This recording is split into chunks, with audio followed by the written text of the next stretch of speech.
Good morning class 2. How are you all? I hope you all are fine and healthy. So class 2, आज हम कुछ oral questions है okay यानी मौखिक प्रश्न, ठीक है, जिसका अभी हम अभ्यास करेंगे, ठीक है। So today there is no return work and no homework. आज कोई भी रिटर्न वर्क या होमवर्क नहीं है। वैसे भी आप सब लोगों की बुक्स एंड नोटबुक स्कूल में है ना चेकिंग के लिए, ओके। सो अभी सिर्फ मैम आपको ये वीडियो अपलोड करेंगे, तो आपको सिर्फ और सिर्फ इस वीडियो को देखना है, कोई भी प्रश्न नहीं है।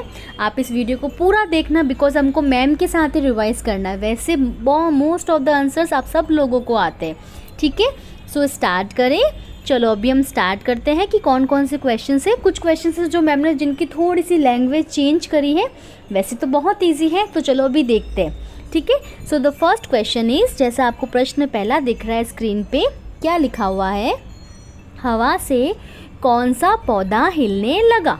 बताओ हवा से कौन सा पौधा हिलने लगा, गुलाब का, चमेली का या चंपा का, कौन सा पौधा हिलने लगा था। So the correct answer is चमेली का, ठीक है। हवा से चमेली का पौधा हिलने लगा। अब देखो यहाँ पे आपको सिर्फ खाली मौखिक रिवीजन ही नहीं करना है, आपको चमेली लिखते भी कैसे, बिकॉज मैंने नोट किया है कुछ बच्चों को अभी भी मात्रा में कन्फ्यूजिंग होता है। तो आप रोज़ प्रैक्टिस नहीं करते ना रीडिंग की, आपको करनी चाहिए।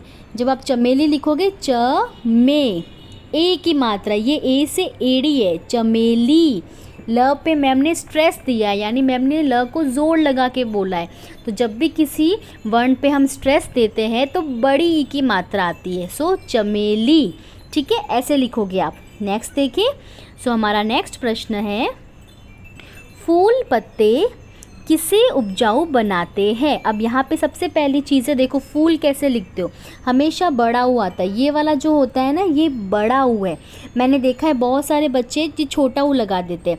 जब आप छोटा ऊ लग जाता है ना फूल पे, तो वो फूल हो जाता है, यानी फूल यानी किसी को बेवकूफ़ बनाना। अप्रैल फूल होता है ना, तो छोटा ऊ लगाओगे तो वो हो जाएगा। हमें फूल लिखना है ना कि फुल, दोनों में फ़र्क है। और एक और फुल होता है जिसका मतलब होता है कंप्लीट, यानी पूरा भरा हुआ। जैसे पानी का गिलास आप पूरा भर देते हो ना, फुल, उसको इंग्लिश में बोलते हैं। सो जब भी हम फूल लिखते हैं यानी फ्लावर की बात करते हैं तो बड़ा ऊ आता है, याद रखोगे अब आप, ठीक है। चलो अभी देखते हैं, फूल पत्ते किसे उपजाऊ बनाते हैं। अब जब उपजाऊ भी लिखते हो ना, तो पहले छोटा ऊ है, उसके बाद बड़ा ऊ है, याद रखना। मैंने बहुत बार देखा है कि बच्चे यहाँ पे बड़ा ऊ लिख देते, वो रॉन्ग है, ठीक है। तो जब हम अभी हम ये मौखिक प्रश्न कर रहे हैं तो हम मात्राओं का भी अभ्यास करेंगे वापस एक बार, ओके। सो फूल पत्ते किसे उपजाऊ बनाते हैं, मिट्टी को, नदी को या पौधे को, किसको बनाते हैं बताओ, जल्दी से बताओ।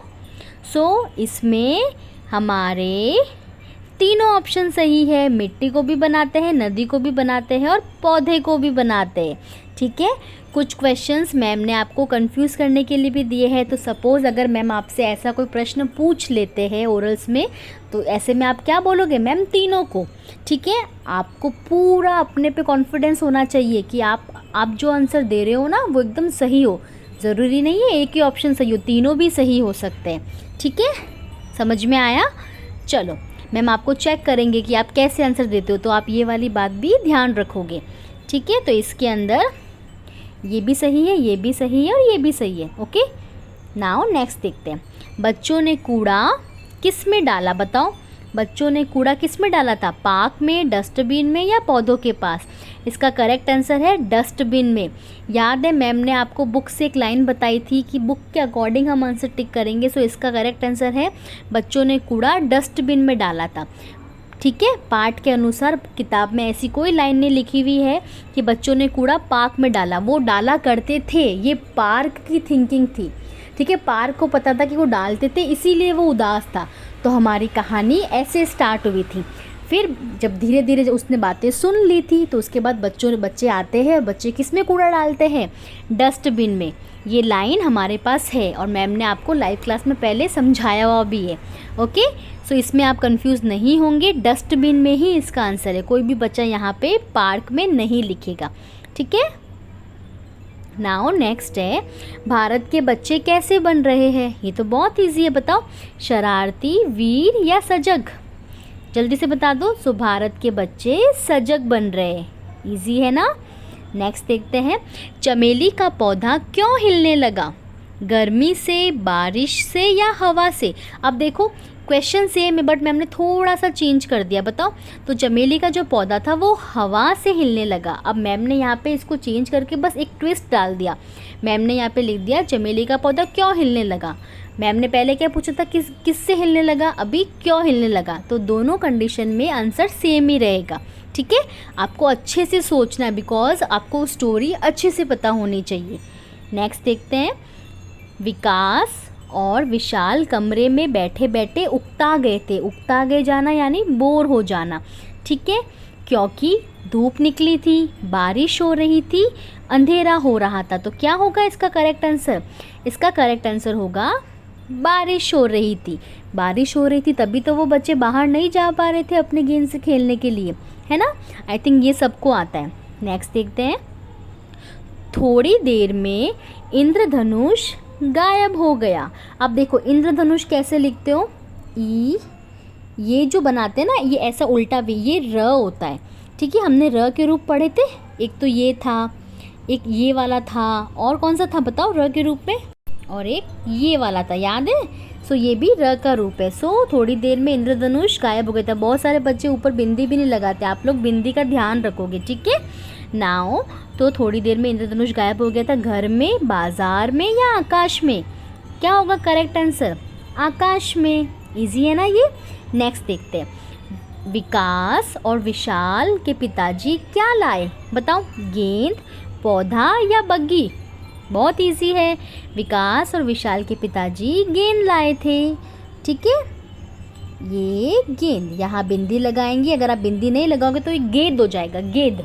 गेंद नहीं होना, गेंद है। ठीक है, चलो नेक्स्ट देखें। नेक्स्ट है, बच्चों ने गेंद को क्या कहकर पुकारा? जैसे ही पापा गेंद लेके आए ना तो गेंद देकर बच्चों ने उसे क्या कह के पुकारा? बदरंगी, चैरंगी या सतरंगी? सतरंगी, बिकॉज उसमें 7 कलर थे, है ना। नेक्स्ट देखते हैं, कमरे में बैठे बैठे कौन उकता गया? अब देखो मैम ने फिर से चेंज कर दिया। एक तो था कि उकता गए थे विकास और विशाल क्योंकि बाहर बारिश हो रही थी। अब मैम ने पूछ लिया कौन उकता गया था, तो इसका भी आंसर क्या होगा? विकास और विशाल। ठीक है, नेक्स्ट देखते हैं, इंद्रधनुष कहाँ फैला हुआ था? अब देखो आकाश जो था ना उसको मैम ने चेंज कर दिया। मैम ने क्या लिख दिया? आसमान में। तो याद रहेगा ना आपको, तो इसका आंसर क्या होगा? आसमान में, है ना। तो इंद्रधनुष कहाँ फैला हुआ था? कमरे में तो फैलेगा नहीं, झाड़ियों में भी नहीं फैलेगा, तो ये तो रॉन्ग हो गए। और करेक्ट आंसर क्या हो गया? आसमान में।